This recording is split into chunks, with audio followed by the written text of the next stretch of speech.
Hello students, चलिए आज देखते हैं डिटर्मिनेंट पर क्वेश्चंस प्रॉपर्टी को यूज कर कर कैसे सॉल्व करेंगे।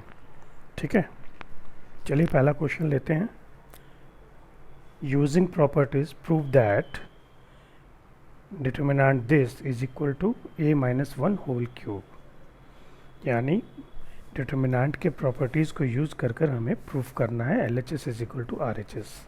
ठीक है, अब देखिए यहाँ पे क्वेश्चन में दिया हुआ है यूजिंग प्रॉपर्टीज़, तो हमें प्रॉपर्टीज़ तो यूज़ करना है, हम एक्सपेंड भी कर सकते हैं, बट प्रॉपर्टीज़ को यूज़ करके।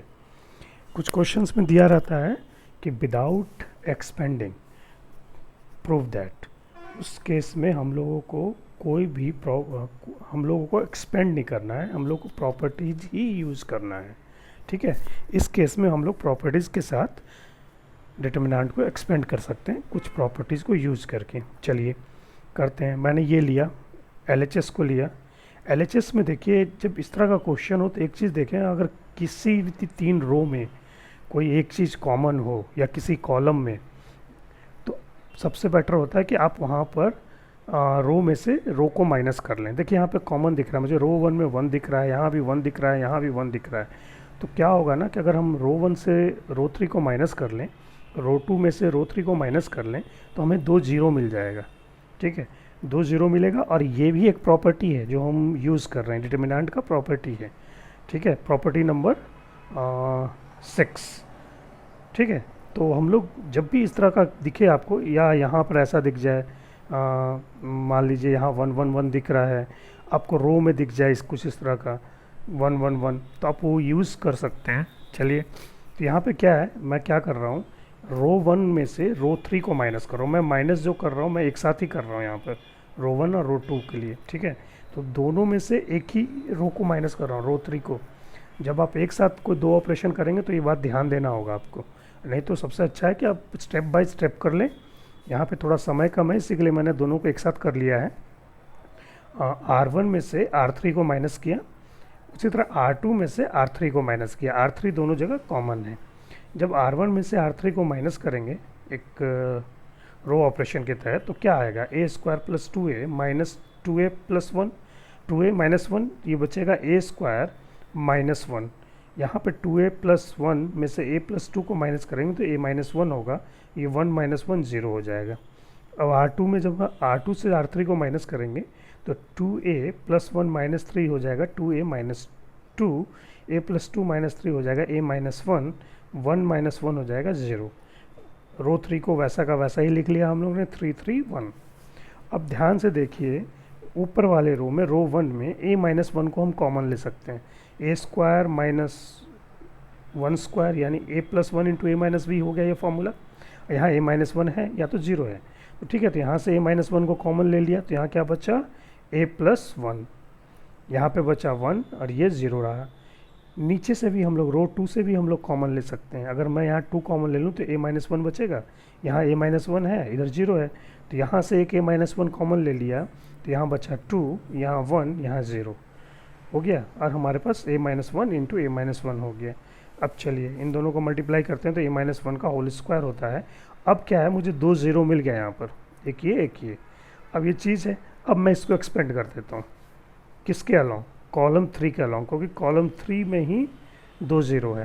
तो आप साइन सिस्टम दे लीजिए, plus minus plus, expanding along column 3, a minus 1 into a minus 1 का होल स्क्वायर हो गया।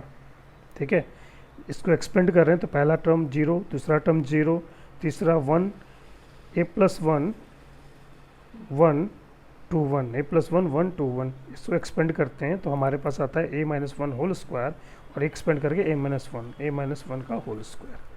ठीक है, चलिए नेक्स्ट क्वेश्चन देखते हैं। नेक्स्ट क्वेश्चन जो है वो है आपका, यहाँ भी वही है, using property prove that LHS is equal to RHS। RHS में हमारा 9y square x plus Y है, और LHS में हमारा ये डिटर्मिनेंट दिया हुआ है, हमने LHS ले लिया। अब यहाँ देखिए, इस क्वेश्चन को देखेंगे, अगर आप देखेंगे कि रो, सारे रो को ऐड कर दिया जाए तो हमारा रो 1 में एक कॉमन नंबर आ जाता है, एक कॉमन आइटम या एलिमेंट्स आ जाता है। ठीक है, क्योंकि यहाँ भी x प्लस एक्स 3x हो जाएगा, 2y प्लस वाई 3y हो जाएगा। तो मैंने क्या किया, रो 1 में R1 plus R2 plus R3 कर दिया, एक ऑपरेशन किया प्रॉपर्टीज़ के अनुसार। जब भी आप ये ऑपरेशन करेंगे तो डिटर्मिनेंट का वैल्यू चेंज नहीं होता, ठीक है। तो यहाँ पर जब मैंने ऐड किया तो ऊपर हो गया 3x plus 3y, 3x plus 3y, 3x plus 3y। इस तरह का आपको क्वेश्चन दिखे ना तो आप ये अटैम्प्ट जरूर कर लें, सारे रो को ऐड करके देख लें, या ऐसा आपको दिखेगा कॉलम को भी ऐड करके हो जाएगा। यहाँ पे हम कॉलम भी ऐड कर सकते थे, x plus x 3x, y plus 2y 3y, ठीक है। मैंने रो से किया है। अब यहाँ पे आया 3x plus 3y, 3x plus 3y, 3x plus 3y। Second row को वैसे का वैसा लिख लिया, थर्ड रो को वैसा का वैसा लिख लिया। अब यहाँ से हम लोग 3x प्लस 3y रो 1 से कॉमन ले सकते हैं। मैंने कॉमन ले लिया, कॉमन लेने पे क्या आया 1 1 1, बाकी रो 2 और रो 3 वैसा का वैसा है। देखिए फिर आ गया हमारे पिछले क्वेश्चन की तरह, यहाँ 1 1 1 दिख रहा है, वहाँ क्या था 1 1 1 आपको कॉलम में दिख रहा था, यहाँ रो में दिख रहा था। अब हम लोग क्या करेंगे, हम 2 0 निकालेंगे। हम क्या करेंगे, R1 में C1 में से C3 को माइनस कर लेते हैं, C2 में से C3 को माइनस कर लेते हैं, ठीक है। इसे आप अलग अलग ही करें तो ज़्यादा अच्छा है। मैं यहाँ पे कर ले रहा हूँ क्योंकि समय की कमी है और थोड़ा जगह की भी कमी है, ठीक है। तो मैंने क्या किया, C1 माइनस C3, तो C1 माइनस C3 कर दिया। तो C1 में क्या होगा, 1 माइनस 1 0 हो गया, x plus 2y minus x plus y. आपका जो आएगा वो आएगा आपको ये x चला जाएगा,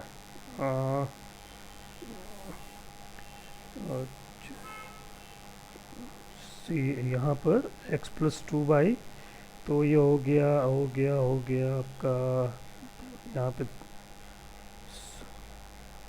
C1 में तो ये 0 हो गया। अब ये हो गया x plus 2y minus x minus y, तो यहाँ पर y रहेगा, ठीक है। चलिए यहाँ पर y हो गया। अब अगला x plus y minus x, तो x plus y minus x हो जाएगा, यहाँ पर ये हो जाएगा आपका प्लस वाई, ये प्लस वाई होगा, ठीक। अब हमारा अगला जो है C2 माइनस C3 किया, 1 माइनस 1 0 हो गया, x minus x plus y minus y आ जाएगा, x plus 2y minus x, ये 2y आ जाएगा, ठीक है। और C3 वैसा का वैसा ही लिख लिया हम लोगों ने, 1x प्लस वाई एक्स हो गया। अब ध्यान से देखें तो आपको इस कॉलम से, ये वाले कॉलम से y कॉमन आ जाएगा, ठीक है। y कॉमन आ गया, y हम लोगों ने कॉमन ले लिया, एक इस वाले कॉलम से y कॉमन आ जाएगा, y यहाँ पे y स्क्वायर हो गया। अब यहाँ जो 3x प्लस 3y था उसको हम लोगों ने 3x प्लस वाई लिख दिया।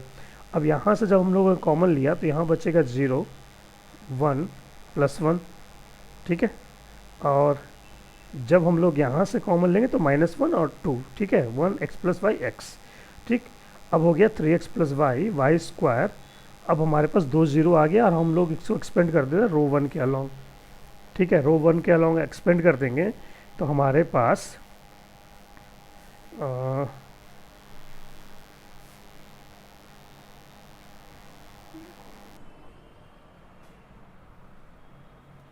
यहाँ पे आ गया 0, ये -0 प्लस 1, यहाँ हुआ 1 और ये हुआ -1, ये 1 और ये हो गया 2, ठीक है।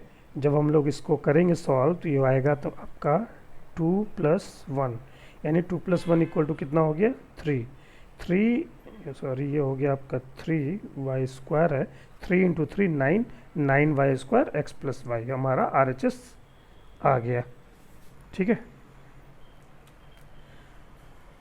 चलिए आगे देखते हैं एक और क्वेश्चन। इस क्वेश्चन में डिटर्मिनेंट में फंक्शन को यूज़ कर लिया गया है, यानी डिटर्मिनेंट और फंक्शन को मिलाकर एक क्वेश्चन बनाया गया है। क्या दिया हुआ है, if f(x) is equal to this much using properties find f(2x) f(x), ठीक है। तो अब यहाँ पे डिटर्मिनेंट को फंक्शन x के रूप में दिखा दिया गया। चलिए तो ठीक है, सबसे पहले हम लोग f(x) निकालते हैं। f(x) निकालने के लिए हम लोग ये डिटर्मिनेंट को ले लिए। अब यहाँ पे लेकर हम सबसे पहले देख रहे हैं कि कॉलम वन में a कॉमन है, वहाँ से हमने एक कॉमन ले लिया। यहाँ बचा 1x x square minus 1a x 0 minus 1a, ये हमारा आया। अब आप ध्यान से देखिए कि एक अगर हम कॉलम 1 और कॉलम 2 को प्लस कर दें तो एक जीरो हमको और मिल जाएगा, यानी हमारे पास एक जीरो ऑलरेडी है और एक जीरो यहाँ पे और मिल जाएगा, तो हमारे लिए काम आसान हो जाएगा। तो मैंने वही किया, C1 प्लस C2 ऐड करने पे हमारा a यहाँ पे जीरो आया, यहाँ पर x प्लस ए हो गया, ये एक्स स्क्वायर प्लस ए एक्स हो गया, ये तो वैसा वैसा रहा -1a जीरो -1a। अब देखिए अगर आप ध्यान से देखें तो कॉलम 1 में x प्लस ए को हम लोग कॉमन ले सकते हैं। यहाँ पे x को अगर हम कॉमन लेते हैं तो क्या लिख सकते हैं, x प्लस ए, इस चीज़ को, तो यहाँ से x प्लस ए कॉमन ले लेते हैं, या क्या बचेगा 0 1 x। ठीक है, अब हमारे पास ऑलरेडी यहाँ पे आ गए हैं, 2 जीरो है, एक्सपेंड करते हैं, हमने प्रॉपर्टी तो यूज़ कर ही लिया है, अब यहाँ पे एक्सपेंड कर देते हैं। तो एक्सपेंड किसके अलॉन्ग करेंगे, हम लोग R1 के अलॉन्ग एक्सपेंड कर देते हैं। एक्सपेंड जब करेंगे तो हमारे पास एक्सपेंशन के बाद प्लस माइनस प्लस का साइन लिया, ये तो जीरो हो गया पहला टर्म, यहाँ पे क्या है ये माइनस तो ये +1 हो जाएगा।